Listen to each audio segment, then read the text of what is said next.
My friend, myself, Boredom's hero, prince of the alley,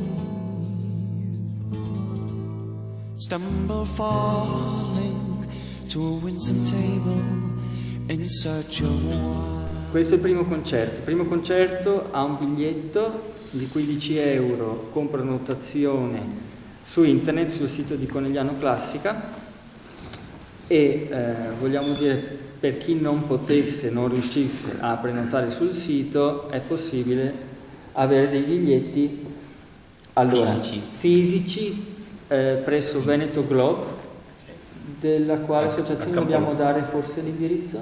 A Campolongo di Conegliano. Il Campolongo di Conegliano, comunque Veneto Globe, insomma tutto si trova poi a disposizione su internet. Sarà messo sul sito. E poi anche in loco sarà possibile avere Faremo attraverso Veneto Globe. dei biglietti attraverso Veneto Globe, quindi non si preoccupino troppo quelli che non riescono a prenotare su internet. Anche la stessa sera. Sì, la stessa sera in loco, sì, intendevo la stessa sera del concerto del 1 maggio. Il ricavato sarà devoluto all'associazione Per Emma Onlus, un'associazione amica. Io conosco molto bene Emma, ho già fatto diversi concerti al Teatro Comunale di Treviso e non solo, per la loro associazione che si occupa di ricerca medico-scientifica, in particolare riguardo una malattia